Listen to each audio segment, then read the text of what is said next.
Poradnik dla rodziców dzieci głuchych i słabosłyszących. 2 języki, 1 świat Twojego dziecka. Jak wspierać rozwój dziecka z wadą słuchu? Rozmowa z profesor Martą Wrześniewską-Pietrzak. Poradnik dla rodziców powstał po to, aby w prosty sposób przekazać kompleksowe informacje o rozwoju dzieci głuchych i słabosłyszących. Wyjaśnia, czym jest dwujęzyczność i jak może wspierać komunikację oraz rozwój dziecka, zarówno w nauce, jak i w życiu społecznym. Pokazuje też, jak ważne jest wczesne wprowadzenie komunikacji dwujęzycznej i jakie daje to możliwości. Znajdziesz w nim również praktyczne wskazówki oraz doświadczenia różnych specjalistów i praktyków, którzy na co dzień wspierają dzieci i ich rodziny. To także wartościowa lektura dla wszystkich osób towarzyszących dziecku w rozwoju i edukacji, m.in. pedagogów, psychologów, logopedów czy nauczycieli. Marta Wrześniewska-Pietrzak, językoznawczyni, pracuje od ponad 20 lat na Uniwersytecie imienia Adama Mickiewicza w Poznaniu.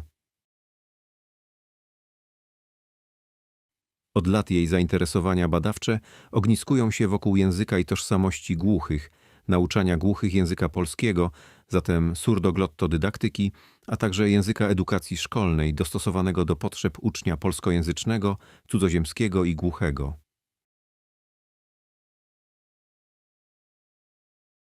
Interesuje się też prostym językiem i standardem ETR, języka łatwego do czytania i rozumienia, nie tylko w przestrzeni publicznej, lecz głównie w komunikacji szkolnej.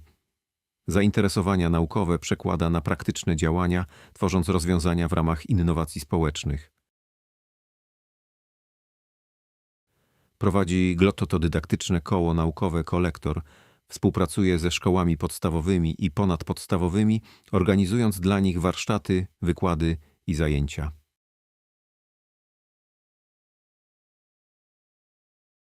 Tomasz Smakowski jest prezesem Fundacji Świat Głuchych oraz KODA, dorosłym dzieckiem głuchych rodziców, co daje mu wyjątkową perspektywę i głębokie zrozumienie potrzeb środowiska głuchych.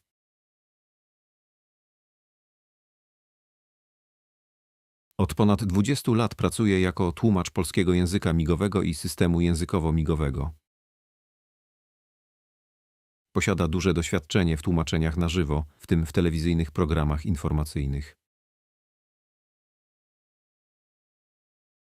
Jest inicjatorem Międzypokoleniowego Forum Głuchych oraz założycielem platformy edukacyjnej Świat Głuchych, która aktywnie działa w mediach społecznościowych, dzieląc się wiedzą i wspierając społeczność głuchych.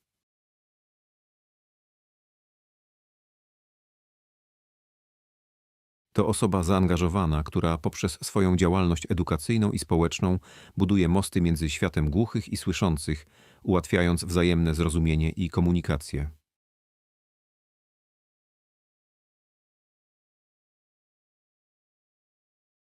Dzień dobry Państwu, nazywam się Tomasz Smakowski. Zostałem poproszony o prowadzenie rozmowy z specjalistami, ekspertami z różnych dziedzin dotyczących kształcenia dzieci, które mają wady słuchu, czyli są słabosłyszące, niesłyszące lub głuche. Bardzo dziękuję za dzisiejsze spotkanie z profesorą Martą Wrześniewską-Pietrzak, profesor UAM z Poznania.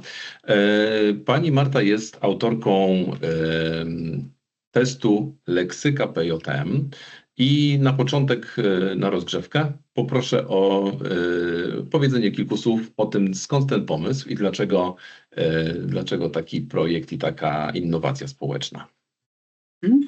Bardzo dziękuję. Na początku od razu sprostuję, że jestem współautorką, co oznacza, że jest to tak naprawdę narzędzie przygotowane w zespole i to jest bardzo istotne. W tym zespole bowiem oprócz mnie, która jestem zarówno językoznawczynią, czyli zajmuję się językiem polskim, badaniem języka polskiego, a także w pewnym zakresie również języka migowego, zajmuję się również nauczaniem języka polskiego jako obcego, zarówno cudzoziemców, ale także osoby głuche. Była także jeszcze jedna językoznawczyni, pani profesor UM, doktor habilitowana Karolina Ruta-Korytowska.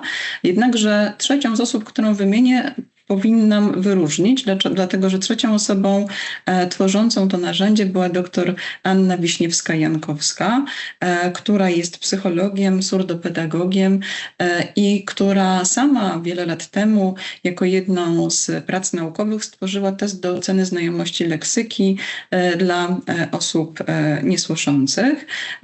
I ta jej pierwsza praca tak naprawdę była impulsem do przyjrzenia się sposobom testowania kompetencji językowych właśnie w środowisku osób z wadami słuchu, jak to pan powiedział. I na razie przyjmę taką koncepcję mówienia, żeby nie rozgraniczać i nie wymieniać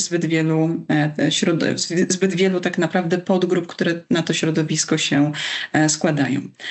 To, że nasze kompetencje są różne, bo mamy językoznawców i glottodydaktyków, czyli właśnie uczących języka polskiego tak, jak uczy się języka obcego, ale mamy też osobę, która ma kompetencje surdopedagoga i bardzo duże doświadczenie w pracy z dziećmi i młodzieżą właśnie z wadami słuchu w procesie diagnostycznym.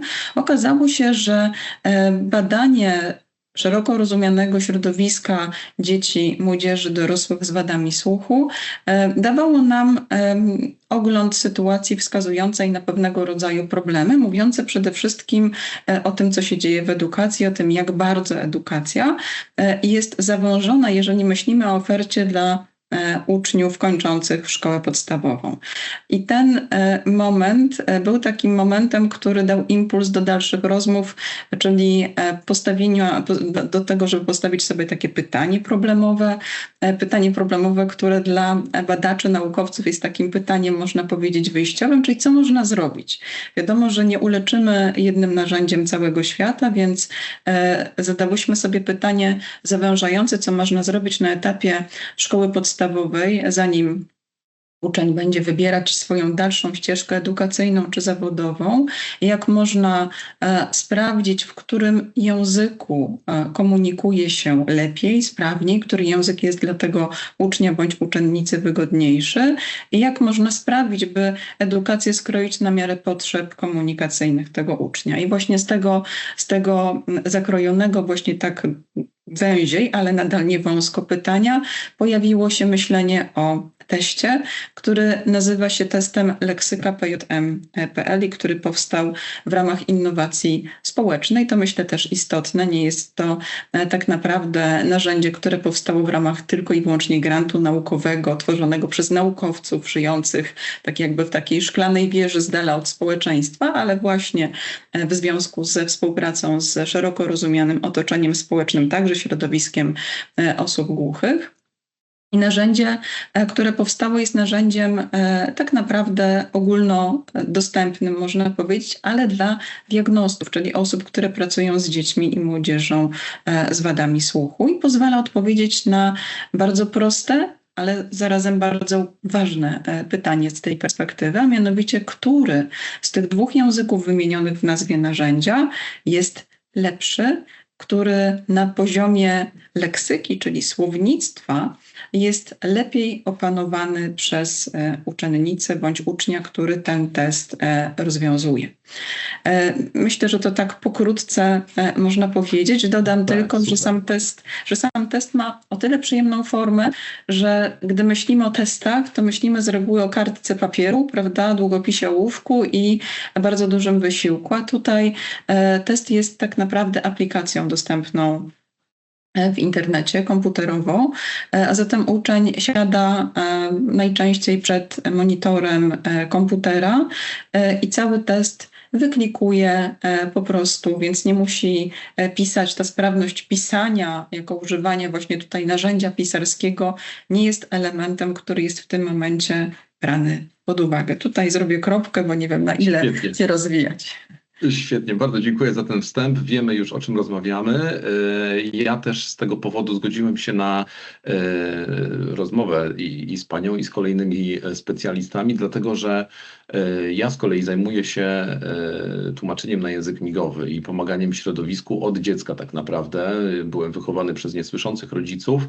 Także od ponad 40 lat widzę, że ta edukacja, o której pani wspomniała, czy dostęp do informacji, czy sposób przekazywania informacji, w ogóle cały system kształcenia osób głuchych jest na tyle słaby, mogę powiedzieć delikatnie, że te osoby mają dosyć spory problem później w życiu społecznym, ale też w takim rozwoju, jeśli chodzi o kwestie zawodowe czy właśnie społeczne.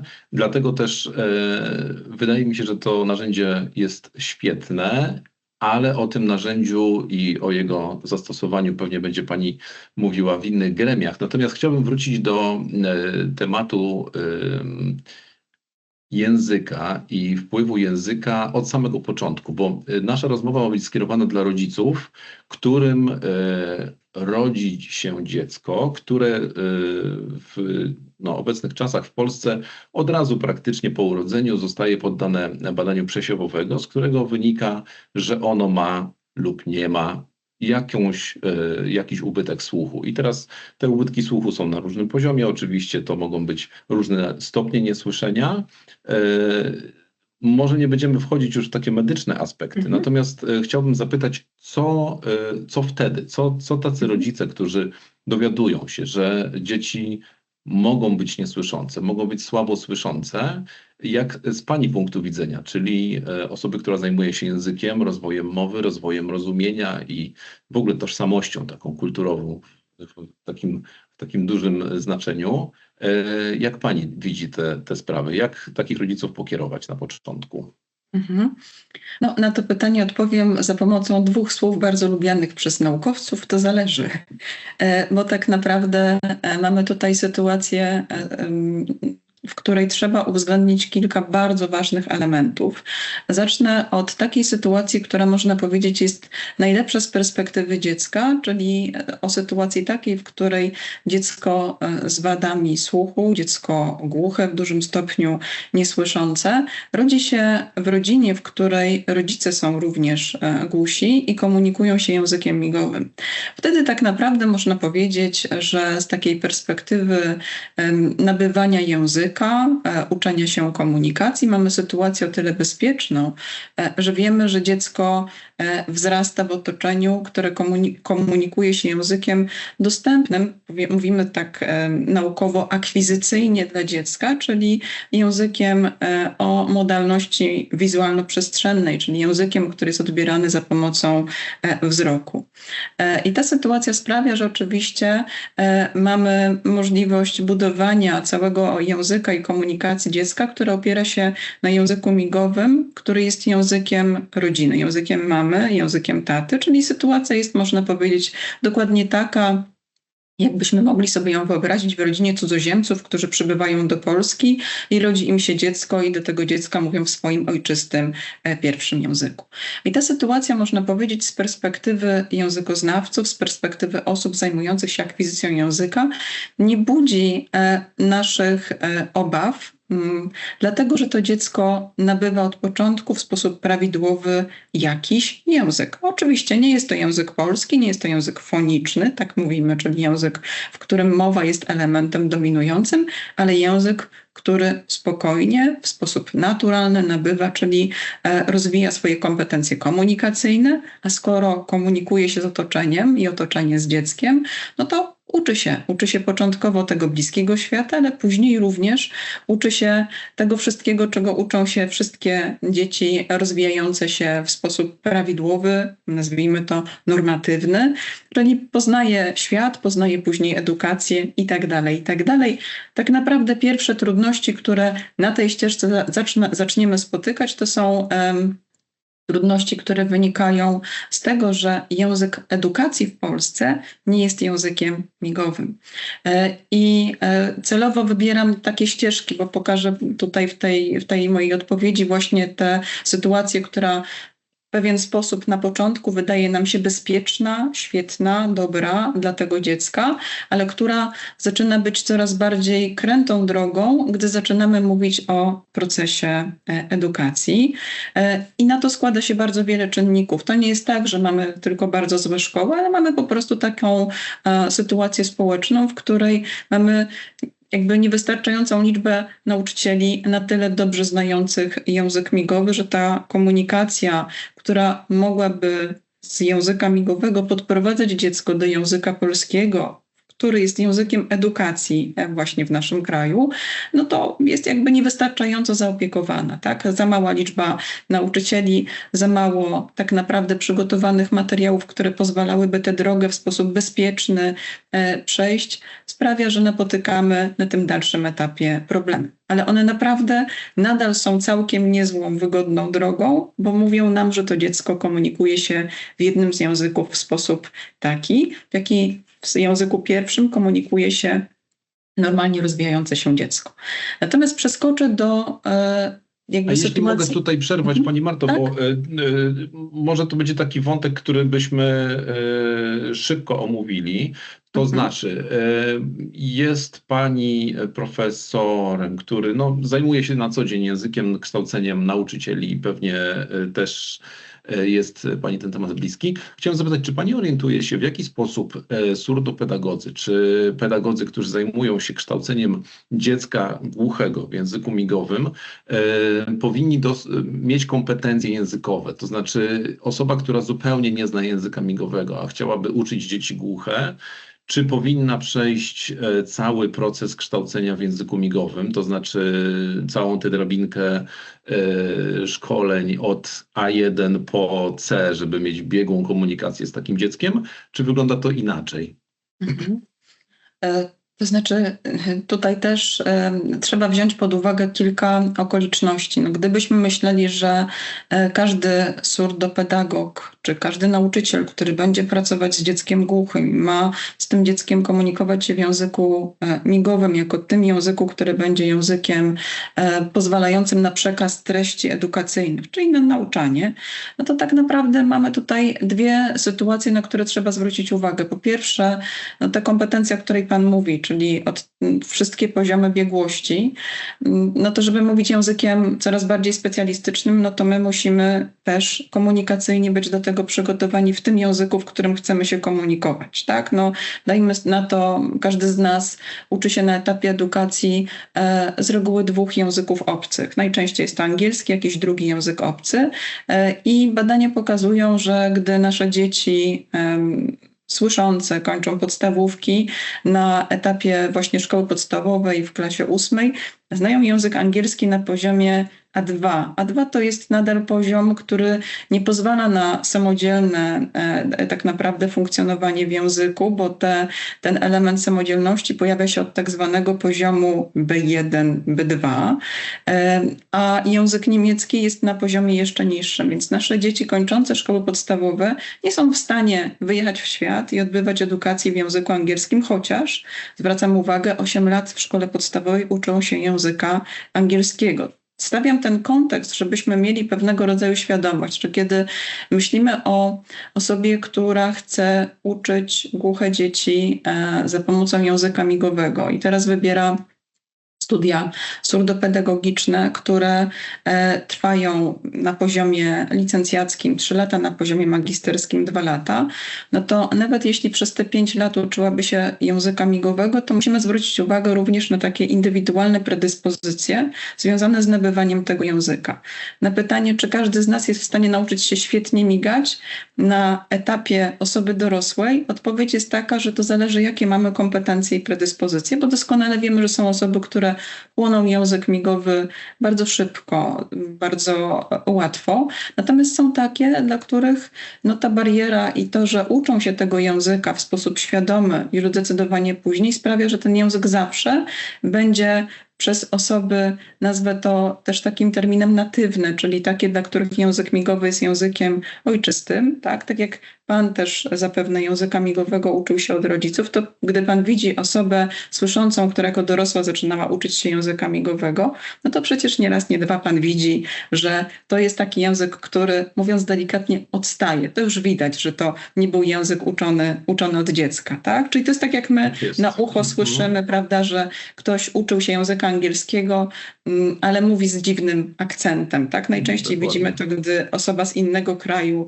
nie anglojęzycznego, mówi po angielsku, tak? Nie wiem, gdy słuchamy Francuza mówiącego po angielsku, czy Niemca, to nam ten język brzmi dziwnie, ale my też jak mówimy po angielsku i nie jesteśmy w tym języku bardzo biegli, no to też mamy akcent, który mówi o tym, że to nie był nasz język Nie pierwszy. jesteśmy stąd. Tak, tak. To, co chciałbym, żeby wybrzmiało przy okazji i w tym kontekście, to, co na mnie wywarło ogromny szok, to znaczy, że na studiach surdopedagogicznych, gdzie kształceni są nauczyciele, obowiązkowo do zaliczenia jest 40 godzin kształcenia z języka migowego. I jest to o tyle szokujące, że no po 40 godzinach można się płynnie przedstawić i może opowiedzieć o swoim hobby, a niekoniecznie przekazać informacje z przedmiotów, nawet przedmiotów ścisłych, których później będzie się nauczało dzieci. Dobrze, ale to zamykając ten temat. Dodajmy jeszcze jedną rzecz, że tak naprawdę nawet gdybyśmy tych godzin dodali więcej, niech to będzie nawet 400 godzin, to my uczymy tego dorosłego języka migowego. I myślę, że ten kolejny kontekst, który jest, to jest taki, że dzieci migają tak jak każde dziecko mówi odmianą języka, która jest właściwa dla języka związanego również z wiekiem. I również osoby, które całkiem nieźle migają, gdy wchodzą do środowiska szkolnego, zaczynają tak naprawdę w pewnym momencie zauważać, że nie rozumieją tego, co migają dzieci, bo dzieci mają swoje znaki, które w pewien sposób czasami są tym elementem języka uczniowskiego, języka młodzieżowego i tego języka migowego trzeba się uczyć także w środowisku, w którym się przebywa, więc to myślę, że nie zdradzam tutaj żadnych takich, nie wiem, rzeczy nieoczywistych, tak? Bo to się wiąże również z tym, że nasz język ewoluuje w trakcie, gdy my dobieramy sobie kolejnych lat i zmieniamy zarówno zasób naszego słownictwa, jak i sposób wypowiadania się. Także nawet nauczyciel przygotowany całkiem dobrze, powiedzmy sobie, niech on będzie na tym poziomie według kryteriów tak B2, tak, prawda? Czyli kiedy już tego słownictwa ma całkiem dużo, gdy wejdzie do szkoły, to okaże się, że będą przestrzenie, w których nadal nie będzie mógł skomunikować się w 100% ze swoimi uczniami. Będzie potrzebował tego tłumacza, który pokaże znaki, które funkcjonują w danym środowisku. Tak. Tutaj wchodzimy jeszcze w rozróżnienie między polskim językiem migowym i systemem językowym migowym. To są, może zostawmy teraz, bo to są takie już bardziej szczegółowe rzeczy związane ze stroną taką praktyczną używania i dotarcia z informacją właśnie w jednym lub drugim sposobie komunikacji. To może nie jest takie najważniejsze w tym pierwszym rzucie dla rodziców. Wróćmy do tematu, który przerwałem, przepraszam, czyli teraz mamy tak, rodzi się dziecko niedosłyszące, niesłyszące, słabosłyszące lub głuche, ale słyszącym rodzicom. I co teraz? No ta sytuacja z perspektywy dziecka, bo ją będę przyjmować, ta nas najbardziej interesuje, jest zdecydowanie trudniejsza. Dlatego, że rodzice, przecież to oni będą to dziecko wychowywać bez względu na to, czy to dziecko jest w stanie nabyć język polski za pomocą ucha, czy ta wada słuchu jest na tyle duża, że ten język nie będzie tak naprawdę przyjmowany przez ucho, no bo doskonale wiemy, że języka polskiego jako języka fonicznego uczymy się przede wszystkim najpierw przez ucho. Najpierw słyszymy język, a dopiero potem zaczynamy te wypowiedzi tworzyć. No to w tej sytuacji tak to dziecko będzie żyć, będzie zaopiekowane przez rodziców, którzy mogą dać temu dziecku wszystko, ale no, z uwagi na barierę taką biologiczną nie będą w stanie przekazać języka fonicznego, swojego języka pierwszego. No i to jest sytuacja zdecydowanie trudniejsza, no bo już widzimy, że mamy pewnego rodzaju barierę komunikacyjną już funkcjonującą w rodzinie i ta bariera komunikacyjna bywa zaopiekowana w różny sposób. Najczęściej rodzic na tym etapie otrzymuje informację taką, która w pewien sposób pozwalałaby odzyskać dziecko, które będzie takie jak rodzice, tak? Czyli myślimy tutaj o takim też etapie, bardzo często w literaturze opisywanym jako etap żałoby po zdrowym dziecku, bo to jest ta sytuacja postrzegania swojego dziecka z wadą słuchu przez rodziców słyszących. No i rodzic próbuje znaleźć wszystkie sposoby, które sprawią, że to dziecko będzie takie jak my, słyszący rodzice. Otrzymuje bardzo często medyczne informacje o możliwości aparatowania, prawda, czy dalej implantowania, o tym, jak ta droga wygląda, jakie badania trzeba przejść. To są cały czas informacje, które podawane są w sytuacji, w której rodzic najczęściej jest w bardzo dużych emocjach, bo do tej sytuacji nie jest łatwo się przygotować, jak do żadnej sytuacji, która wiąże się z tym, że nasze oczekiwania rozmijają się tak mocno z rzeczywistością, a w tym przypadku dotyczy to również naszego dziecka. Co więcej, lekarze bardzo często również wskazują, że ta droga aparatowania czy implantowania to nie jest taka magiczna pigułka, która sprawi, że damy rozwiązania o charakterze takiej właśnie protezy czy dalej implantu, które sprawią, że dziecko w cudowny sposób zacznie słyszeć i będzie już takie jak inni. Bo w wielu sytuacjach oczywiście ta droga jest znowuż kręta. Im większa wada słuchu, im trudniejsze tutaj możliwości tak naprawdę, które sprawiają, że to dziecko będzie słyszało dźwięki i te dźwięki będzie potrafiło identyfikować z mową ludzką i będzie potrafiło nabywać język, tym można powiedzieć oddalamy się od czegoś, czego oczekiwaliby rodzice, czyli od tego sukcesu, którym jest rozwinięcie się języka, a także mowy dziecka, które będzie mówiło w języku polskim, będzie się komunikowało nie tylko z rodzicami, ale całym otoczeniem w języku polskim. I najczęściej jest tak, że rodzic na tym etapie ma przede wszystkim wizję tej ścieżki, czyli jak sprawić, żeby dziecko było takie jak my, żeby mówiło w tym języku, w którym my mówimy.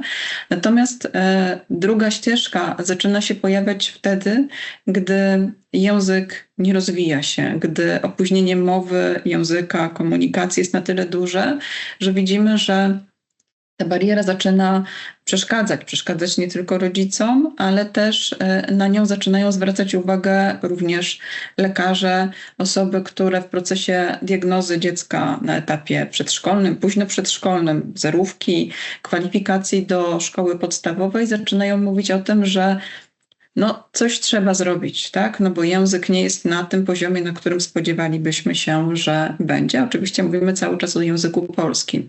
I dopiero wtedy zaczynają się pojawiać najczęściej sygnały o tym, że tym drugim rozwiązaniem alternatywnym, celowo używam słowa alternatywne, które w tym kontekście bardzo często jest nacechowane negatywnie, niepewnym, eksperymentalnym, tak? Jest język migowy. I tutaj trzeba zwrócić uwagę również na to, jakie bywa postrzeganie języka migowego w opozycji do, i też celowo używam słowa opozycja w opozycji do języka fonicznego. Dlatego, że przez długi czas nawet w literaturze fachowej dominowało przekonanie o tym, że nauczanie języka migowego będzie opóźniało rozwój języka. I dziś już doskonale wiemy, bo badania to pokazują, że oczywiście w sytuacji dwujęzyczności ten język nabywany jest w troszkę innym tempie. Zdarzają się sytuacje, kiedy dziecko na danym etapie ma może mniejszy zasób słów, ale jednak język nadal się rozwija. Są różnego rodzaju inne, można powiedzieć, pozytywne kwestie dotyczące znajomości dwóch języków, ale tu jest jedna bardzo ważna sytuacja. Nawet jeżeli rodzic dostaje informację, że ten język migowy by się przydał, bo on pozwoli temu dziecku na rozwinięcie prawidłowe języka, mowy, komunikacji, to ten język pojawia się już dość późno, najczęściej w takiej sytuacji, kiedy już ten język nie rozwija się w taki sposób naturalny, tylko jesteśmy między akwizycją, a już uczeniem się świadomym języka. No i nierzadko musimy powiedzieć również o tym, że przypisywane są językowi migowemu również takie łatki dotyczące języka, no nie chcę być za ostra, ale no pojawiają się, że to jest język prymitywny, prawda, że nie wszystko jesteśmy w stanie za pomocą języka migowego opisać, tak, że tak naprawdę no, tym docelowym językiem jest zawsze polszczyzna. No, okazuje się, że no, badania również lingwistów, językoznawców pokazują, że język migowy jest takim samym naturalnym językiem jak język polski, angielski, niemiecki. No tylko w przypadku polskiego języka migowego nie jest tak dobrze opisany jak pozostałe języki foniczne. My nadal wiemy o nim relatywnie mało, z roku na rok coraz więcej. No i jest pewnego rodzaju problem, że my podręcznika do na przykład, nie wiem, gramatyki języka migowego nie kupimy tak sobie na półce. Nie znajdziemy. No i sam proces uczenia się tego języka jest też zdecydowanie trudniejszy, no bo wiadomo, gdy uczymy się, nawet sami chcemy się nauczyć jakichś podstaw języka obcego, to chwytamy różnego rodzaju aplikacje dostępne także w telefonie i to idzie bardzo szybko. W przypadku języka migowego jest to dużo trudniejsze, bo to nie jest tylko powtórzenie słów, ale my musimy zrozumieć różne parametry tego języka, które są bardzo inne, tak, niż to, co się dzieje w języku fonicznym. No i to jest też sytuacja, w której potrzebna jest zgoda rodzica na to, że dziecko będzie uczyło się języka, którego ja jako rodzic nie znam.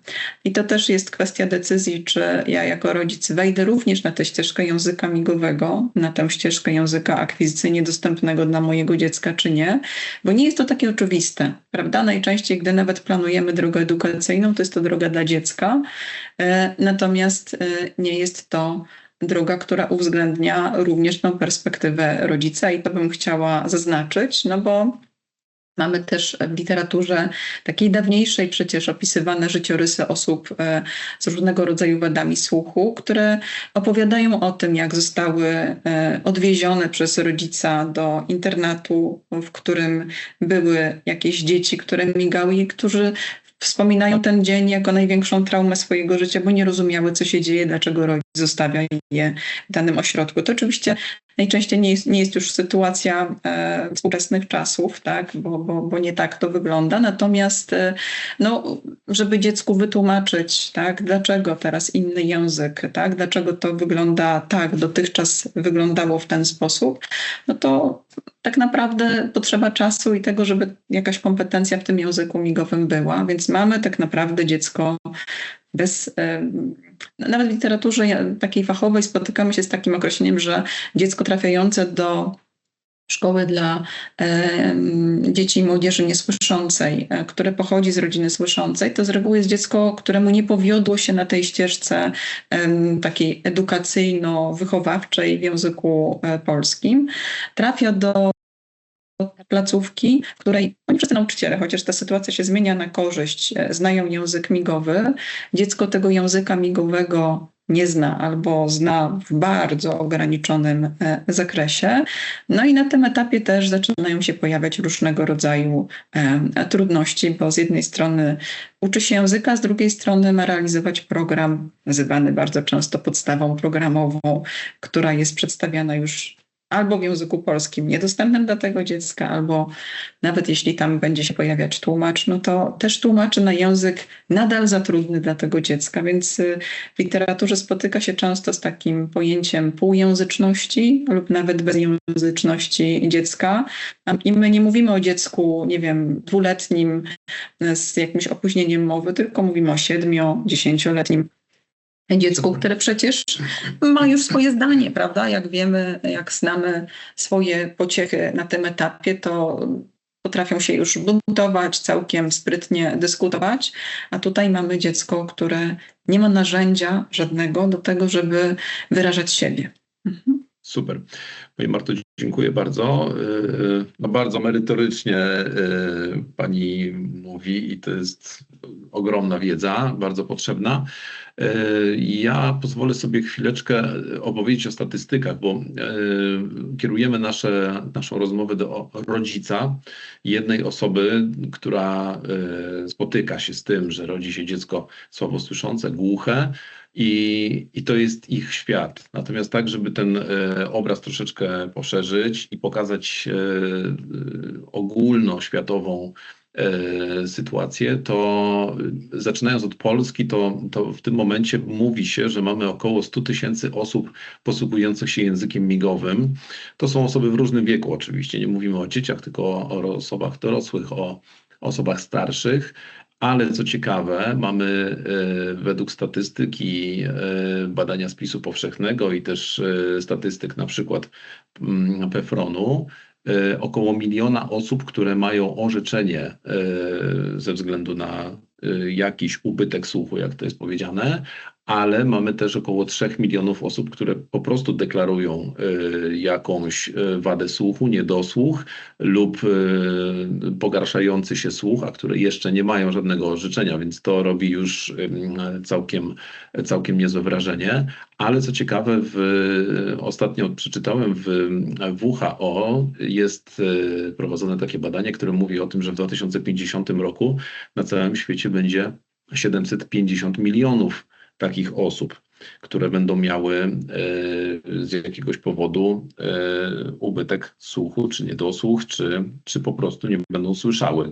I teraz wracając do tego naszego dziecka, chciałem zapytać o taką rzecz związaną z realiami, czyli rodzic, któremu rodzi się dziecko, które z badania przesiłowego wynika, że będzie miało wadę słuchu, jak to się mówi medycznie, to są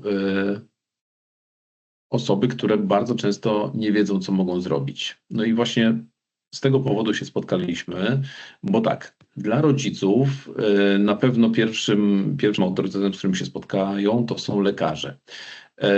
Oprócz tego mamy dla rodziców takie propozycje, żeby uczyli się języka migowego. To jest świetna rzecz, o której Pani wspomniała, bo to jest rzecz, którą bardzo często się pomija, po prostu oddaje się dziecko do specjalisty i to dziecko sobie musi jakoś tam poradzić. Natomiast PFRON finansuje kursy języka migowego. Jeżeli mamy w rodzinie osobę głuchą czy słabosłyszącą, możemy nauczyć się języka migowego. To jest finansowane, wnioskujemy do PFRON-u i rodzice czy wujkowie czy dziadkowie mogą uczyć się języka migowego.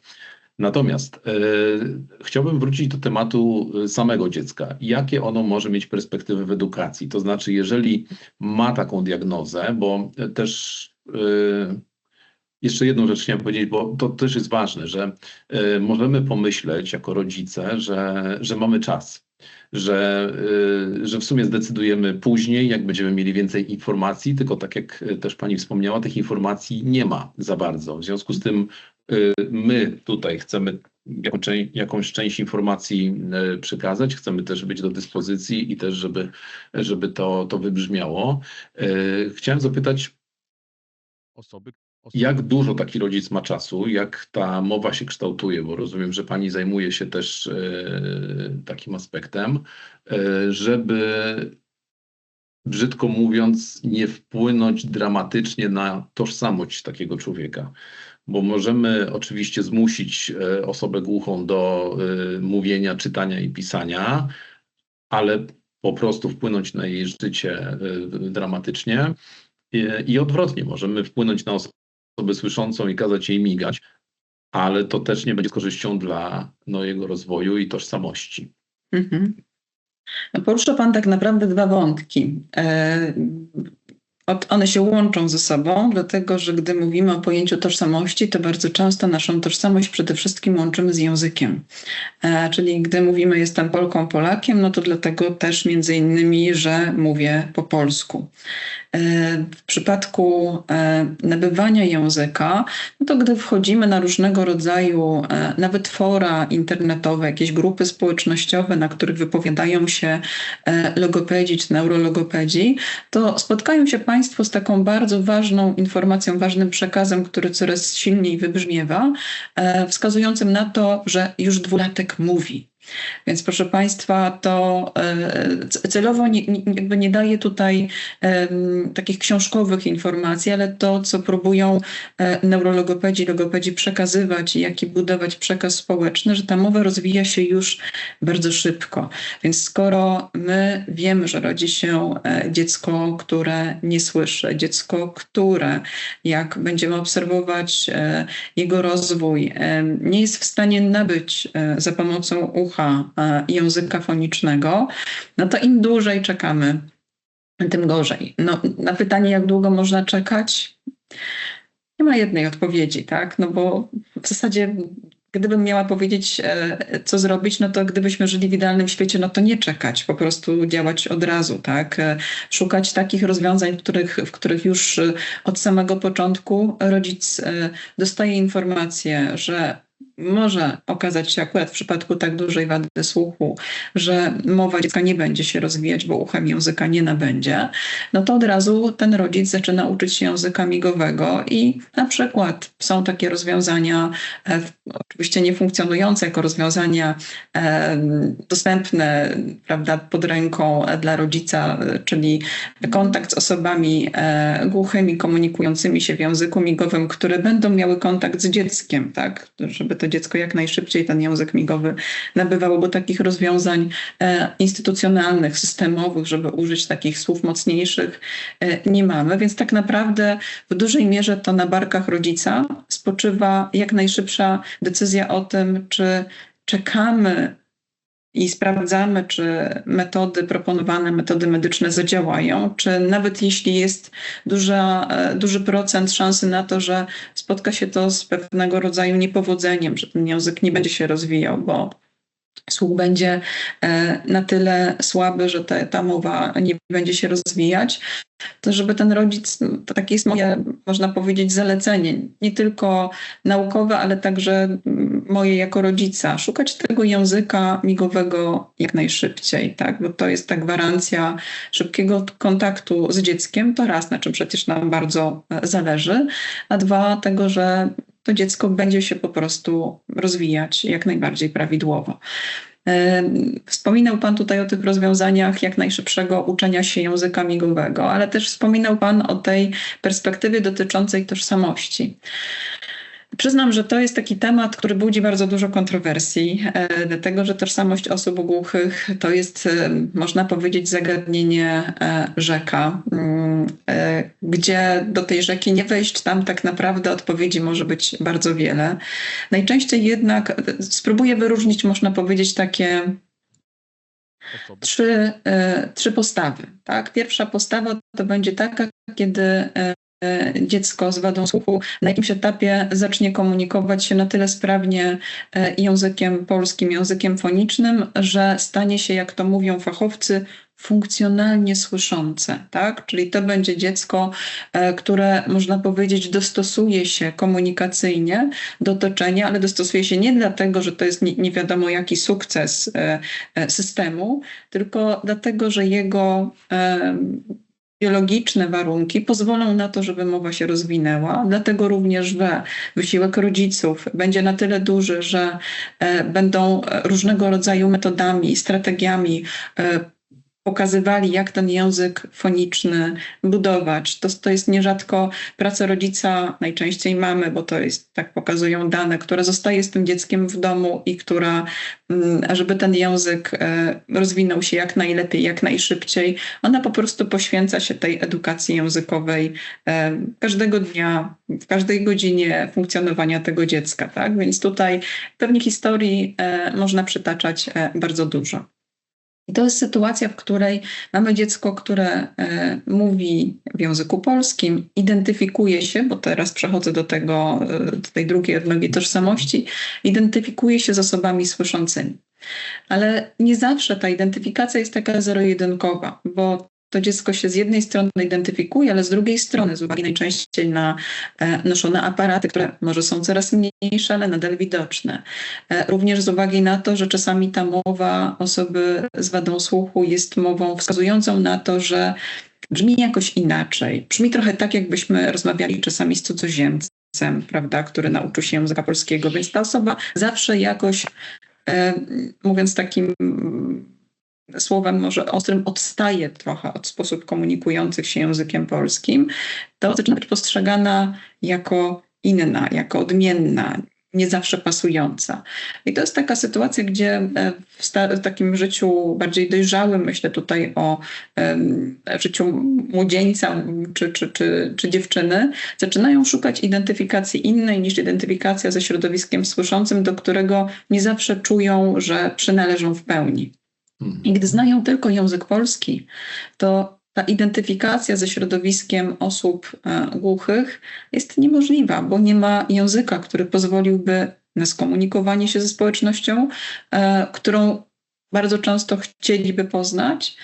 A z drugiej strony to bardzo często są również osoby, które medycznie określane są jako słabosłyszące, które współcześnie coraz częściej zabierają głos i mówią o tym, że ich tożsamość jest inna niż osób słyszących i inna niż osób głuchych. I to jest jakby ta jedna część. Druga to taka, w której myślimy o głuchym dziecku, które nabywa od rodziców język migowy, ale niekoniecznie dba się tam o rozwój języka polskiego. To też mamy taką sytuację kształtowanej za pomocą języka, funkcjonowania w społeczności głuchych, identyfikacji właśnie z osobami głuchymi.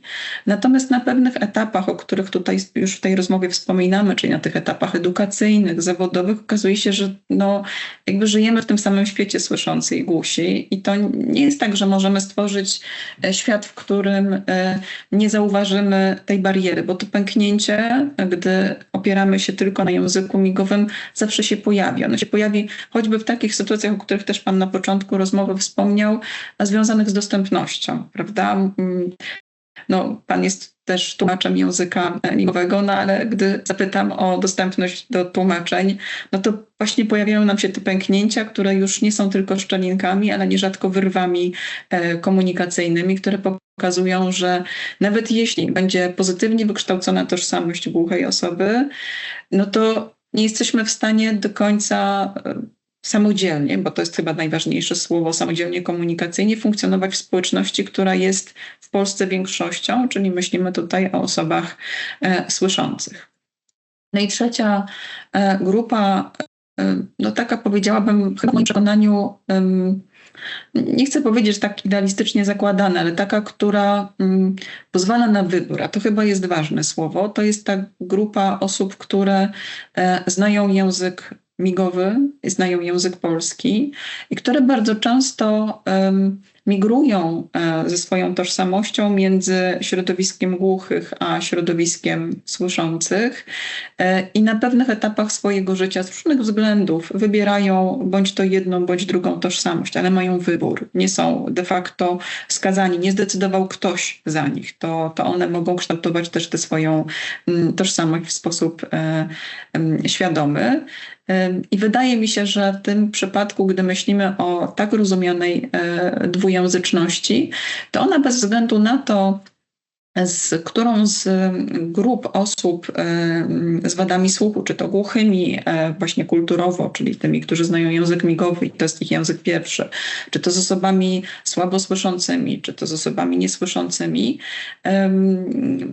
tutaj będę się odwoływać do swoich badań naukowych dotyczących właśnie tożsamości, to w tych badaniach wyszło mi, że to nie jest tak, że mamy jeden język, który jest wartościowany pozytywnie, jest nim język migowy, a drugi język to polszczyzna, jest to język opresyjnie narzucany przez środowisko słyszących, tylko wynika z tego, że każdy z tych języków jest postrzegany jako ważny i potrzebny w różnych perspektywach. Migowy, bo jest wygodny do komunikacji w środowisku osób głuchych, a język polski, przede wszystkim mówimy tu o języku polskim pisanym, bo przecież nie każda osoba z wadą słuchu jest w stanie mówić, pozwala właśnie na samodzielne funkcjonowanie. Bardzo często dorosłe osoby z wadami słuchu jednoznacznie wskazywały, że język polski jest moim językiem ojczystym, choć znały język migowy, bo żyję w Polsce, jestem Polakiem, więc tutaj ta tożsamość narodowa jest też jednym z ważnych elementów, ale z drugiej strony mówiły bardzo często o samodzielności, nie zaprzepaszczając tego, że chcą aby ten język migowy też w tej przestrzeni komunikacji publicznej był, żeby był większy dostęp do tłumacza języka migowego w różnych sytuacjach, żeby nie czuli się wykluczeni w takich momentach, które są dla Polaka jako obywatela ważne. Nie wiem, jak chociażby wybory, dostęp do informacji zdrowotnej, tak, czy nie wiem, możliwość swobodnej komunikacji za pomocą tego języka, który znam lepiej, nie wiem, w takich sytuacjach prawno-urzędowo-sądowych, nazwijmy to. Więc to sytuacja tak naprawdę jest niełatwa, natomiast wydaje mi się, że dwujęzyczność daje szansę na wybór osobie właśnie z wadą słuchu, głuchej, słabosłyszącej, niesłyszącej. Natomiast wybór dokonany przez innych jest już wyborem narzuconym, a jak doskonale wiemy, gdy mamy etap nastolatka, wszystko co narzucone jest złe. A więc to też jest taki moment, tutaj pewnie dużo lepiej psychologowie by się wypowiedzieli niż ja jako językoznawczyni, który no, jest czasem takim też trudnym, tak, w którym dziecko młody człowiek orientuje się, że ten wybór został dokonany. I bardzo często to są też takie momenty, w których dziecko, które nie zna języka migowego, zaczyna się go uczyć i nierzadko staje się takim nawet ambasadorem języka migowego, pokazującym, że to jest też ważne, żeby ten język migowy znać. To z różnych względów te rzeczy się dzieją, tak? A z drugiej strony, podobnie tak jak pan mówi, że był pan wychowywany przez rodziców niesłyszących, jest pan tak naprawdę natywnie osobą dwujęzyczną i o tym też nie możemy zapomnieć i też myślę, że możemy ten temat poruszyć.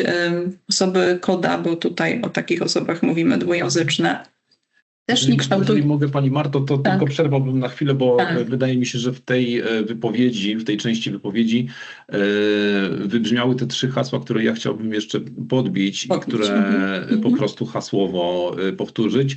Czyli to dziecko może po pierwsze się dostosować, po drugie identyfikować się ze środowiskiem, no a po trzecie migrować między środowiskami, prawda? Tak. Czyli tutaj mamy taki wybór, powiedzmy, o którym jednak musimy założyć i pomyśleć w wieku maleńkości takiego naszego dziecka. To przepraszam, to było takie podsumowanie tej części. Natomiast teraz, jeśli mogę prosić, to ciąg dalszy o KODA, o dzieciach osób, rodziców niesłyszących. Tak, mamy tutaj tak naprawdę sytuację dziecka, które naturalnie jest dwujęzyczne, no bo w rodzinie komunikuje się w języku migowym, ale co czasami zupełnie otwarcie powiem, jest takie szokujące dla niektórych osób, którym się mówi o osobach KODA, że one idą w tym systemie edukacyjnym ścieżką taką, jaką idą osoby słyszące, czyli de facto ta ścieżka edukacji, czy to przedszkolnej, czy to wczesnoszkolnej, czy to już później szkolnej, a także zawodowej, jest oczywiście ścieżką związaną z językiem polskim, językiem fonicznym, który również jest językiem akwizycyjnie, czyli naturalnie dostępnym dla tych dzieci. I ze względu na różne doświadczenia związane z funkcjonowaniem w społeczności głuchych i na tym, nazwijmy to tak metaforycznie, pograniczu między głuchymi a słyszącymi, wykształcają się różnego rodzaju postawy tych dzieci, a później młodych ludzi czy dorosłych, wskazujące na to, że podobnie jak pan, żyją wspierając obydwa środowiska, no bo ja tak postrzegam pana rolę tłumacza, że nie tylko pan wspiera środowisko osób głuchych, ale w pewien sposób równie mocno wspiera pan środowisko osób słyszących, żeby ta komunikacja zachodziła. Ale zdarzają się przecież takie sytuacje, w których mówi się w literaturze o tak zwanym KODA negatywnym. Bardzo nie lubię tego sformułowania, bo moim zdaniem ono w pewien sposób mówi o tym, że jakby ta negatywność przypisana jest temu człowiekowi, ale to są takie postawy, które pokazują, że dana osoba z uwagi bardzo często na swoje bardzo osobiste, trudne przeżycia związane z tym życiem na pograniczu, jednak wybiera funkcjonowanie, które nie będzie cały czas tym życiem na pograniczu, tym życiem, które będzie miało rozwiązywać trudności nie tylko przecież komunikacyjne, bo także nierzadko życiowe, które pojawiają się na styku dwóch światów, świata słyszącego i świata głuchych.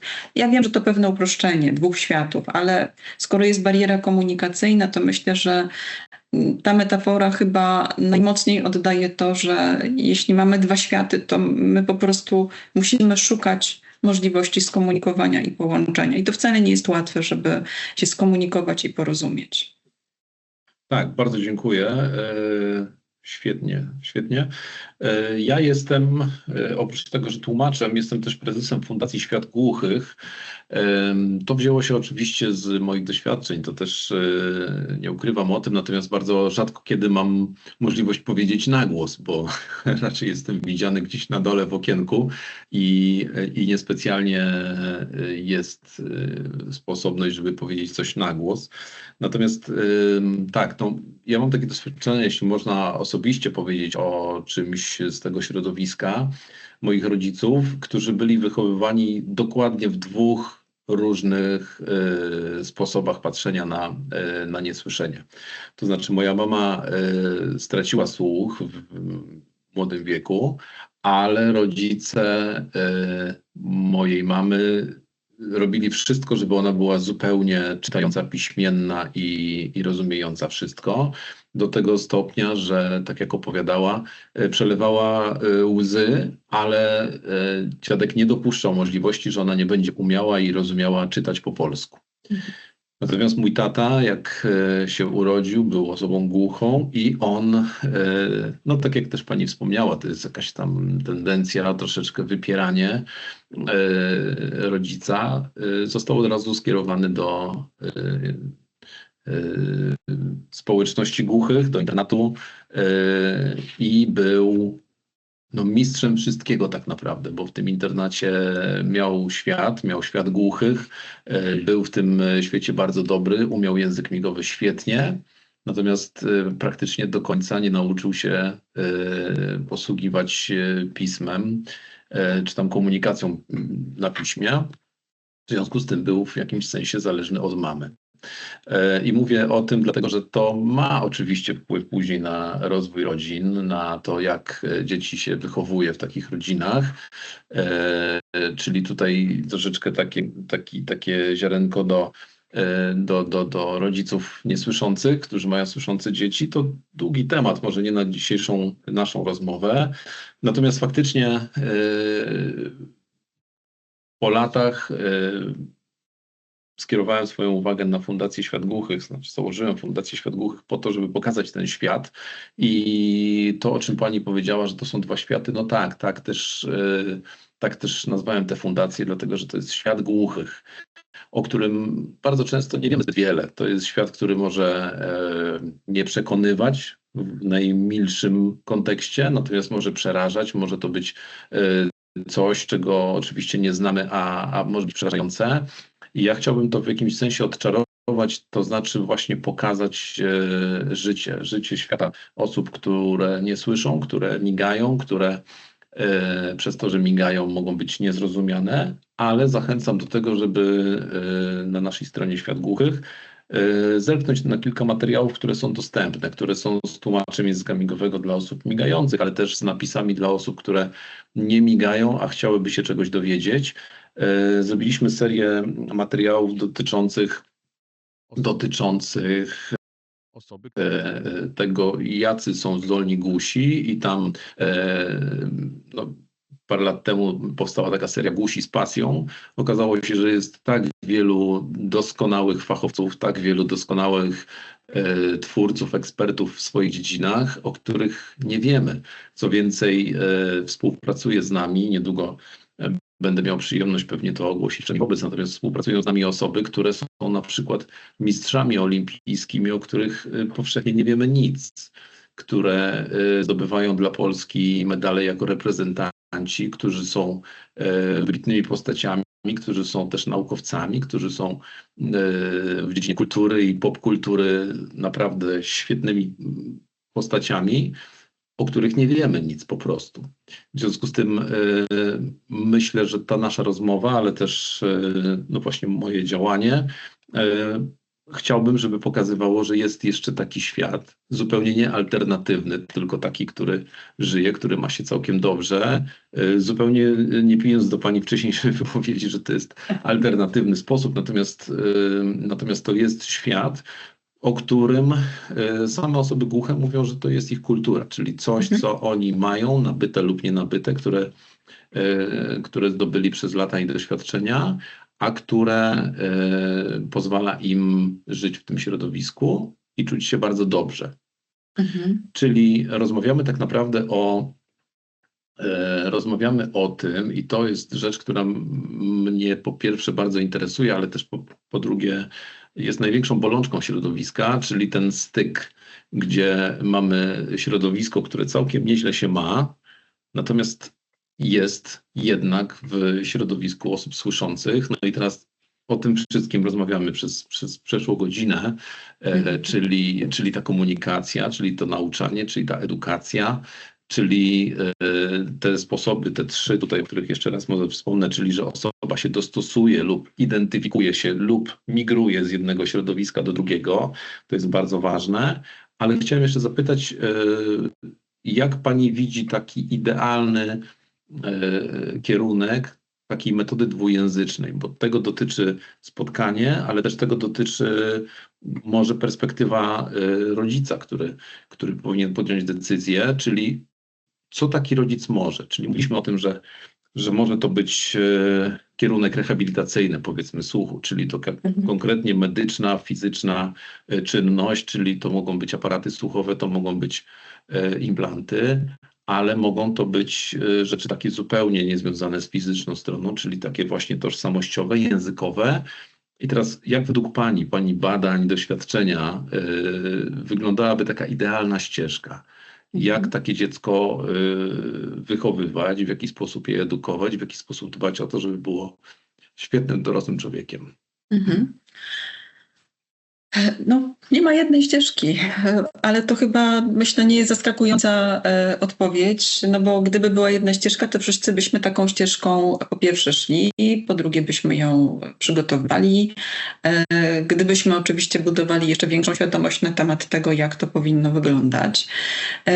No tutaj tak naprawdę wydaje mi się, że miarą wyboru rozwiązania jest znowuż wiązka iluś czynników.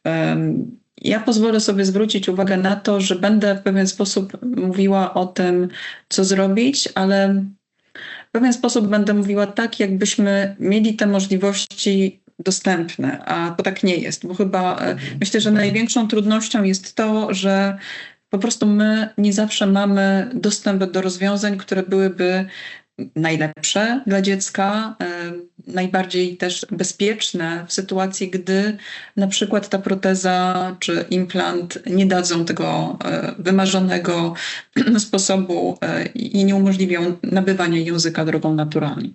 Więc myślę, że to nie jest tak, że ja będę mówić o rzeczach, które sama wymyśliłam, bo o nich wiele osób w środowisku mówi.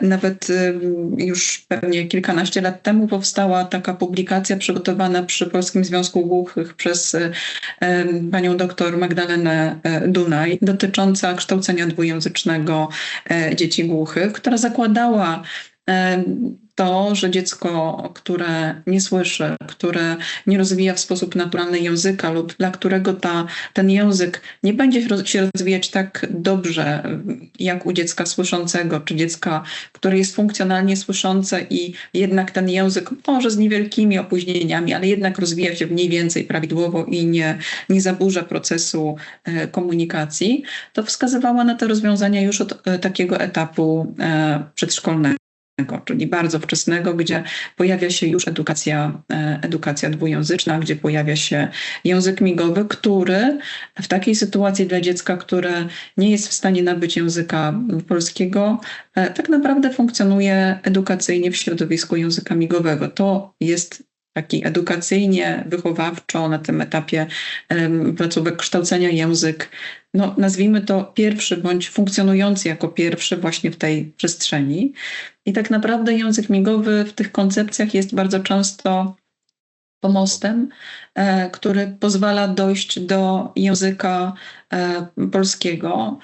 I oczywiście można mówić, no ale no to skoro już zna ten język migowy, to po co ten język polski? No to wrócę do tej bardzo ważnej rzeczy, a mianowicie, że język migowy jest językiem, który, to będzie też pewne uproszczenie, bo oczywiście za chwilę powiem, że pismo jakieś pozwalający zapisać język migowy jest, ale no, mówi się o tym, że jest to język bez pisma, rozumianego tak, jak myślimy o zapisanym języku polskim czy języku angielskim. Dlatego, że Państwo nie znajdziecie na półkach, myślę tutaj o rodzicach i do nich się zwracam, książek napisanych w języku migowym. Tak? Język migowy jest połączony bardzo często z tym, że trzeba go zobaczyć, prawda? Że tutaj to widzenie jest warunkiem koniecznym. Co więcej, nawet gdybyśmy próbowali uczyć signwritingu na przykład, prawda, bo to jest jeden ze sposobów zapisu języka migowego, no to te książki, podobnie jak książki zapisane za pomocą alfabetu Braille'a, no zajmowałyby wiele półek. Doskonale wiemy, że tam prawdopodobnie takie przeliczniki dotyczące, nie wiem, Harry'ego Pottera, to 7 tomów Harry'ego Pottera to byłoby ponad 50 takich opasłych tomów, nie wiem, jakichś encyklopedii, prawda? No więc to doskonale wiemy, że też nie jest element, który pozwalałby na wygodne komunikowanie się za pomocą tak zapisanego języka migowego. Dlatego ten język polski, także dlatego, że jest językiem większości w naszym kraju, ale nie tylko w naszym kraju, pozwala na dostęp do wiedzy, na to, żeby samodzielnie kształtować swoje różne zainteresowania, a z drugiej strony pozwala również uczyć się innych języków obcych, bo myślę, że to też jest bardzo istotne, jeżeli chodzi o ten element, bo my mówimy tak naprawdę przede wszystkim o 2 językach, polskim i migowym, ale jest też cała sfera mówiąca o tym, czy uczyć innych języków obcych dziecko, które jest dzieckiem niesłyszącym. I wiemy, że ta perspektywa też na przestrzeni lat się zmieniała. Początkowo te języki obce nie wchodziły, teraz już wiemy, że także doskonalą się w dużym stopniu metody uczenia na przykład języka angielskiego osób, które nie słyszą. I ten element też jest tutaj bardzo istotny. Więc odpowiadając tak bardzo prosto i krótko. Wydaje się, że dwujęzyczność oparta przede wszystkim o język migowy lub wskazująca na taką dwujęzyczność, powiedzmy sobie, równorzędną w takim znaczeniu, że w równym czasie jest dostęp do języka polskiego i migowego. Tak? Jeśli dziecko ma resztki słuchowe, z których może korzystać i ten język polski również może nabywać, to są takie 2 drogi, które chyba bym rekomendowała. Nie wiem, czy słowo rekomendować jest tutaj na tym miejscu, w tym miejscu dobre, ale wydaje mi się, że ono jest słuszne. Co więcej, dodam jeszcze jedną rzecz. Gdy myślimy o dwujęzyczności, to proszę zwrócić uwagę, że gdy rozmawiamy, gdy nawet swoim studentom na zajęciach mówię, słuchajcie, a gdybyście tak mieli wybrać szkołę dwujęzyczną, tak, i jednojęzyczną, to jeśli myślimy w perspektywie języków fonicznych, to przecież doskonale wiemy, jak w rankingach stoją szkoły dwujęzyczne, prawda? Jakie to jest ważne. Przecież jak my, jako rodzice, bardzo często, gdy szukamy kryteriów wyboru szkoły, czy nawet przedszkola, bo przecież są też przedszkola dwujęzyczne, to ta dwujęzyczność jest jak magnes. Ona jest takim wabikiem, który przyciąga naszą uwagę. Tak? A teraz zmienię tylko jedną rzecz. Zostawię dwujęzyczność, ale dodam do niej określenie dwujęzyczność tą dwumodalną, polsko-migową. I gdy o tej dwujęzyczności rozmawiamy z rodzicami, czy to słyszącymi, czy to głuchymi, czyli próbujemy myśleć o tym, żeby stworzyć model integracji edukacyjnej, ale opartej o te 2 języki różniące się modalnością. Uwaga, 2 języki funkcjonujące w naszym kraju, obok siebie 2 języki potrzebne, żeby się skomunikować między 2 światami, to zainteresowanie takim modelem edukacji i taką szkołą, no powiedziałabym, że jest odwrotnie proporcjonalne. Nawet powiem, że dodaję to ze swojego doświadczenia, bo gdzieś tam właśnie z dr Anną Wiśniewską-Jankowską miałyśmy taki pomysł, żeby spróbować otworzyć taką, nie wiem, nazwijmy to klasę o charakterze pewnego rodzaju eksperymentu, taką klasę właśnie, gdzie będzie kilkoro dzieci głuchych, migających i będą dzieci słyszące, będzie tłumacz, i będą zajęcia z języka migowego także dla dzieci słyszących, które będą nabywać język migowy w trakcie edukacji szkolnej. No nie udało się, tak? Znaczy, oczywiście ja mogę przyjąć, że to była za mało atrakcyjnie przedstawiona przez nas oferta, ale mam niestety wrażenie, że to jest ta kwestia, że my na dwujęzyczność angielsko-polską, hiszpańsko-polską i tak dalej. Patrzymy zupełnie inaczej niż na dwujęzyczność polsko-migową. I dodam jeszcze jedną rzecz, bo my bardzo często też w Pana wypowiedzi na przykładzie Pana rodziców wybrzmiały takie elementy dotyczące samodzielności, ale także sukcesu edukacyjnego. Wskazał Pan na swojego tatę, który te sukcesy środowiskowo-edukacyjne, prawda, odnosił. Był, tak jak Pan sam powiedział, mistrzem w różnych kategoriach. Natomiast w momencie zmiany świata, przejścia między tymi światami stawał się osobą niesamodzielną. I my trochę tak, patrząc na to z perspektywy tego, co się dzieje w edukacji, tak mi się wydaje, że patrzymy na dziecko funkcjonujące w takim zespole, nazwijmy to integracyjnym, że ono zawsze gdzieś nie doskakuje, mówiąc tak właśnie, przepraszam, że ja takich używam słów myślę, że waloryzujących, ale ja mam tego świadomość, nie robię tego po to, żeby tutaj etykietyzować negatywnie dziecko, które nie dosłyszy, czy dziecko, które jest słabo słyszące, ale no ewidentnie ta edukacja nie jest skrojona na potrzeby ucznia z wadą słuchu, więc ono będzie miało więcej trudności, żeby ten sukces edukacyjny odnieść. A mamy przecież taki świat, nazwę to jak Stany Zjednoczone, w których edukacja dla osób głuchych jest dużo bardziej rozwinięta niż w Polsce. Przecież mamy Uniwersytet Gaudetta, prawda, na którym kształcą się głuche osoby, który jest wskazywany jako taki kierunek rozwoju. I nie przytaczam tego tylko dlatego, że jakby tworzę i powielam mit kraju mlekiem i miodem płynącego, ale z zupełnie innego względu. Bardzo lubię seriale oglądać i teraz się do serialu odwołam. Jest taki serial Szpital New Amsterdam, pewnie wielu z Państwa znany.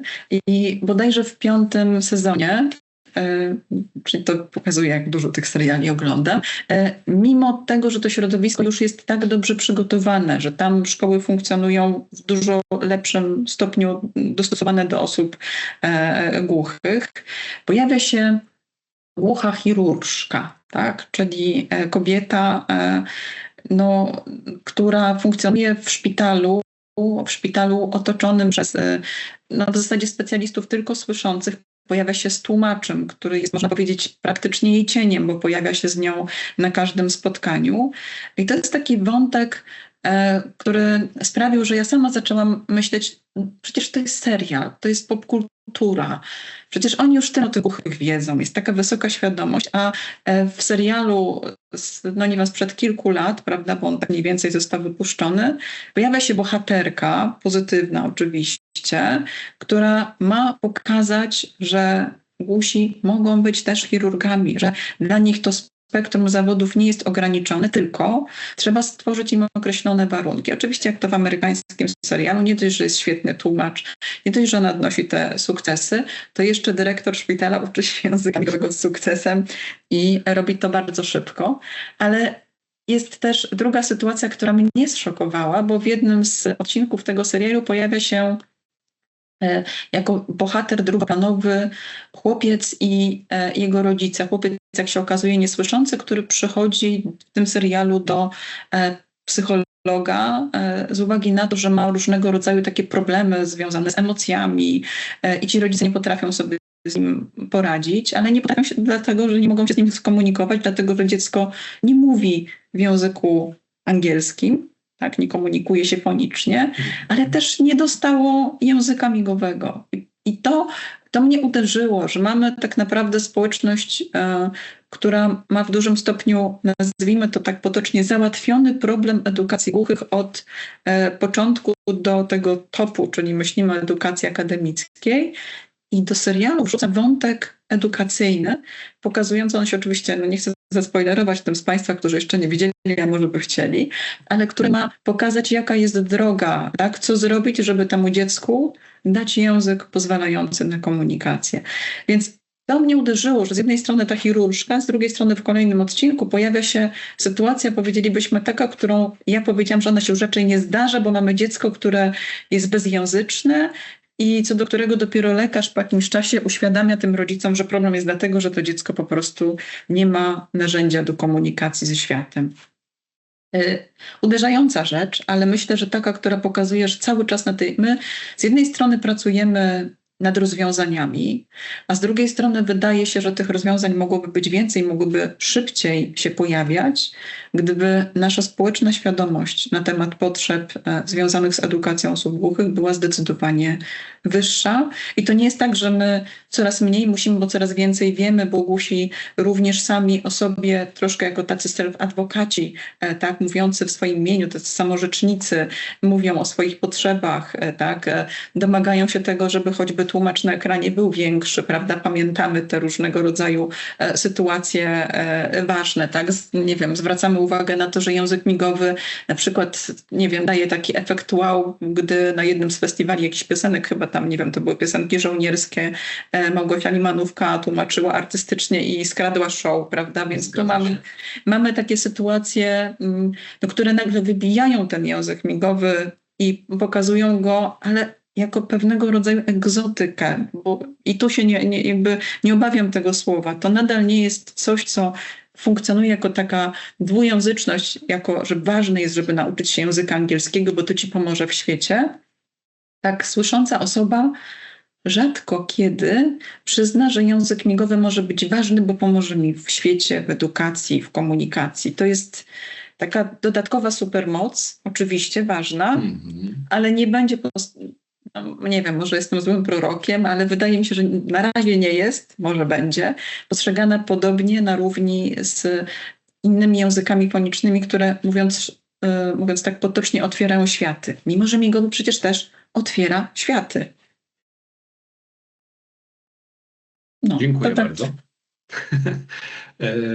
Pani profesor, kończąc, bo nie chcę zabierać czasu, ale też nie chcę całej wiedzy, którą pani posiada, bo nie skończylibyśmy pewnie w tym miesiącu kolejnym i pewnie szybko, a też chciałbym zapowiedzieć, że mamy rozmowy jeszcze ze specjalistami, którzy zajmują się poszczególnymi działami, które pewnie też będą mieli coś do powiedzenia. Będą to lekarze, będzie to psycholog, będzie to osoba, która na co dzień pracuje w poradni z dziećmi słabosłyszącymi i głuchymi, ale też będą to rodzice dzieci głuchych oraz nauczyciel głuchych dzieci. W związku z tym chcielibyśmy tak holistycznie spojrzeć na ten temat, przedstawić Państwu jak najszersze spojrzenie i różne rozwiązania, tak żeby Państwo mogli podjąć najlepszą decyzję bez nacisków, bo to chodzi o Państwa dziecko i Państwa rodzinę. W związku z tym przekazujemy wiedzę, ale nie narzucając żadnego kierunku, nie tworząc narracji, tylko proszę z tej wiedzy korzystać. Na koniec, bo od tego zaczęliśmy, a też to jest przyczynkiem naszego spotykania się i z Panią, i ze wszystkimi specjalistami. Jakby Pani powiedziała, dlaczego ten test i jak z niego korzystać, do kogo on jest skierowany, czy można z niego korzystać już. Jak najszerzej proszę opowiedzieć, czemu warto i co on nam da. Test, który nazywa się tak enigmatycznie leksyka PJMPL, jak sama nazwa mówi, raczej nie jest testem dla rodzica. No skoro się nazywa tak dziwnie, to tym adresatem nie jest rodzic, adresatem są diagności, specjaliści, którzy po zalogowaniu się nieodpłatnym na stronie testu dostępnej na stronach Regionalnego Ośrodka Polityki Społecznej mogą przejść do tego testu i mogą tak naprawdę udostępnić te aplikacje uczniowi, najczęściej jakiemuś uczniowi na przykład ze środka dla dzieci niesłyszących, co do którego nie wiedzą, na którym języku na przykład na danym etapie edukacyjnym, myślimy tutaj przede wszystkim o szkole podstawowej, o klasach 4-6 i klasie 7-8, bo to są takie cezury, które sobie wyróżniłyśmy na podstawie również badań statystycznych, chcą zbadać i porównać dwa języki, polski język migowy i język polski. Bardzo ważna rzecz jest taka, że dziecko rozwiązuje dwa testy, ale nie musi dwóch naraz. Może w odstępie, może też przerwać każdy z testów i wyjść. Ale żeby rozwiązać test w języku migowym, nie potrzebuje znajomości języka polskiego. Instrukcja do tego testu trwająca kilkadziesiąt sekund jest instrukcją o charakterze filmu animowanego, na którym postać taka animowana po prostu pokazuje, jak działa ten test, gdzie kliknąć. I proszę mi wierzyć, że uczniowie bardzo często z automatu radzili sobie, oni grają na co dzień, korzystają z różnych aplikacji, więc te rozwiązania są bardzo proste. Test polega na tym, że ten w języku migowym, że mamy 3 typy zadań. Mamy zamigany znak przez natywnego użytkownika języka migowego, który był, można powiedzieć, takim lektorem, aktorem dla naszego testu. On miga znak i obok na planszy uczeń widzi 4 ilustracje i musi dobrać ilustrację do miganego znaku. To jest jakby jeden typ zadania. Drugi typ zadania jest odwrotny. Jest jeden obrazek i 4 zamigane znaki. Spośród tych znaków dziecko dobiera odpowiedni znak w języku migowym. I trzeci typ zadań, które są najtrudniejsze, to są zadania na, użyję słowa znowuż trudniejszego, na synonimy, czyli na dobór słów, które są znaczeniowo podobne. Więc na przykład do słowa zamiganego, no nie wiem, kobieta dobiera na przykład słowo pani czy jakkolwiek, ale co jest bardzo ważne, to nie są słowa, które pochodzą, my to nazywamy, nie są jakby nadrzędno-podrzędne, czyli to nie będzie tak, że to będzie słowo obuwie i będzie kalosz, tak? Tylko to z reguły będą słowa, które mogą w mowie być zamieniane. Nie ma tam również słów specjalistycznych, czyli my nie sprawdzamy, czy uczeń zna na przykład z geografii pojęcie równoleżnika i południka, tak? Bo to nie o to chodzi. Chodzi o potoczny język. I drugi test, który uczeń rozwiązuje, jest testem w języku polskim. Uwaga ważna, te testy nie są tłumaczone. To znaczy test języka polskiego to nie jest tłumaczenie języka migowego ani w drugą stronę. One mają wybrane podobne kategorie znaczeń, ale tworzone były dla każdego z języków oddzielnie. Tworzone były przez specjalistów, dlatego że w naszej drużynie wśród osób, które konsultowały budowę tego testu, była osoba właśnie koda, czyli osoba dwujęzyczna, to była Karina Aksańczuk, ale te obydwa testy były sprawdzany przez ekspertów. Test z języka migowego był sprawdzany przez zespół osób, które są związane z pracownią lingwistyki migowej w Warszawie. I te osoby sprawdzały zarówno poprawność miganych znaków, jak i ich układ, różne parametry, które trzeba brać pod uwagę przy takich narzędziach, nazwijmy to diagnostycznych, nie chcę wchodzić w szczegóły. A dla języka polskiego osobami, które sprawdzały te testy ekspertami, byli glottodydaktycy, czyli nauczyciele języka polskiego jako obcego, którzy sprawdzali również poprawność tego narzędzia. I to nadal nie wszystko, dlatego że gdybyśmy tylko w ten sposób ten testy zbadały, no to pominęłybyśmy grupę najistotniejszą, czyli dzieci i młodzież tutaj z wadami słuchu. Więc na pierwszym etapie test był jeszcze sprawdzany, ta wersja prototypowa, na nieco starszych uczniach, czyli uczniach ze szkół średnich, żeby zobaczyć, czy to w ogóle się sprawdza, czy to jest narzędzie, które jest dopasowane do sposobu badania tej grupy dzieci.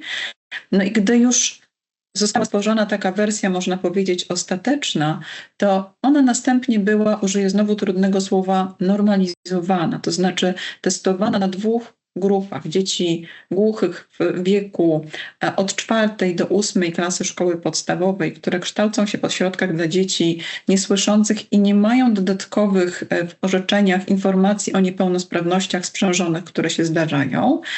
Drugą grupą testującą, ale tylko test z języka polskiego, była grupa dzieci słyszących, uczących się w szkołach podstawowych w klasach 4-8. Dlaczego?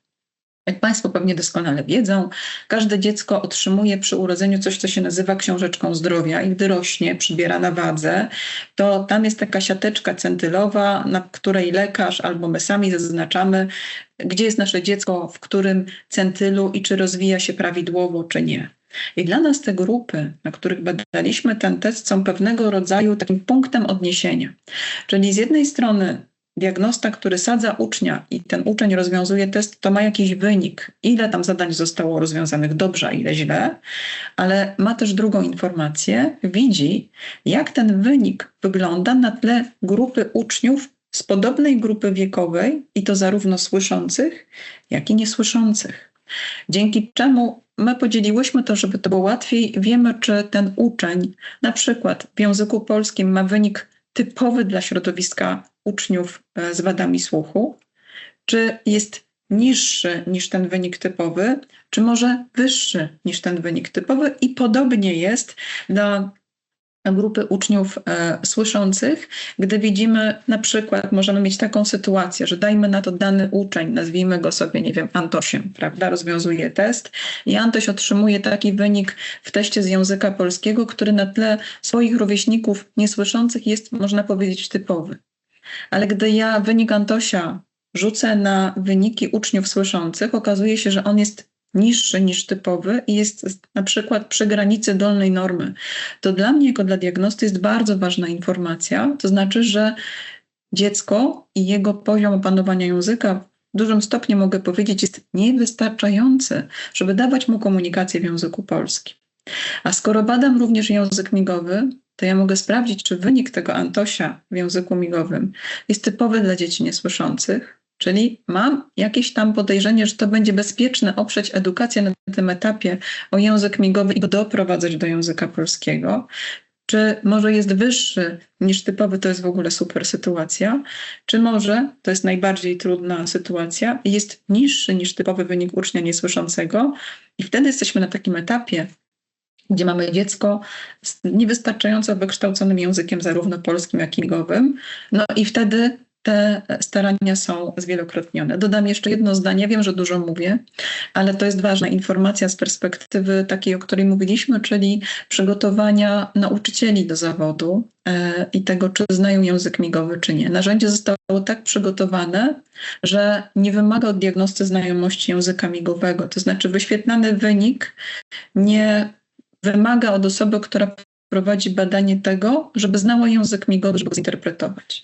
Jeśli zna, to gdy zajrzy w głąb tego testu, będzie mogła więcej powiedzieć na przykład na temat tego, które typy znaków przez dziecko są rozumiane, a które nie. Czy na przykład rozumie częściej rzeczowniki, ale już z przymiotnikami, czasownikami, czy liczebnikami, tak mówię dumnie, inkorporowanymi na przykład w ogóle sobie nie radzi, tak?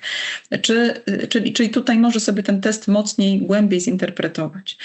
Czyli mówiąc tak zupełnie otwarcie, rozwiązanie tych testów dla dziecka niesłyszącego to jest taki papierek lakmusowy, który pozwala osobom pracującym z dziećmi niesłyszącymi, niekoniecznie w ośrodkach, bo to są dzieci, które są na przykład w placówkach integracyjnych, zerknąć, jeśli nie na dwa języki, bo dziecko zna tylko język polski, i sprawdzić na tle tych dwóch grup i zadać sobie pytanie, czy dziecko jest komunikacyjnie zabezpieczone na tyle, że będzie mogło w tym języku dalej zdobywać pełną edukację i mieć dostęp do wszystkich rozwiązań edukacyjnych, czyli będzie mogło zostać i, nie wiem, fryzjerem, fryzjerką, ale również chirurgiem, chirurżką, prawda? Żeby nie było tak nagle, że ta droga po 7 klasie nam się zamyka, bo nie ma języka, ani jednego, ani drugiego na wystarczającym poziomie i nawet jeśli załatwimy tłumacza, to i tak to dziecko będzie miało bariery komunikacyjne, żeby uczyć się wymarzonego zawodu, czy wybierać tą wymarzoną ścieżkę edukacyjną. Więc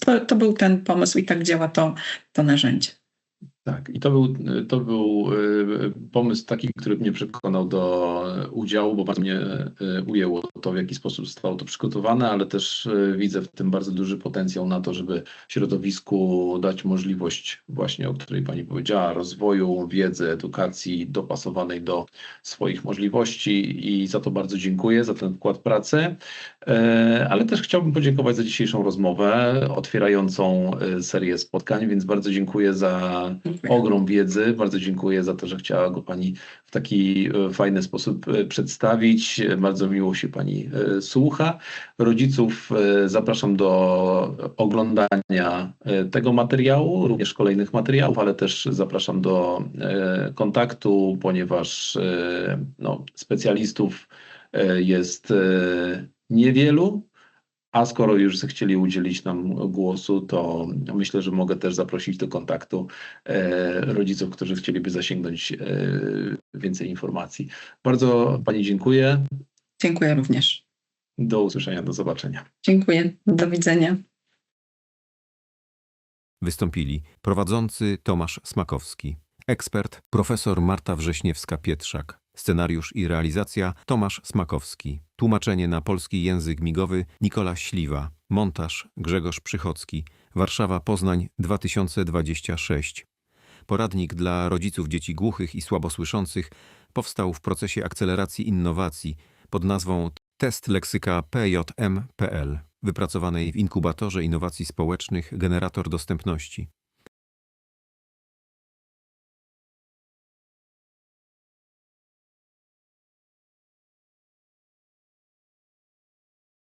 Poradnik powstał jako uzupełnienie innowacji społecznej pod nazwą Test leksyka PJM.pl w ramach projektu pod nazwą Włącznik 2.0, finansowanego w ramach programu Fundusze Europejskie dla Rozwoju Społecznego 2021-2027, działanie 5.1 Innowacje społeczne.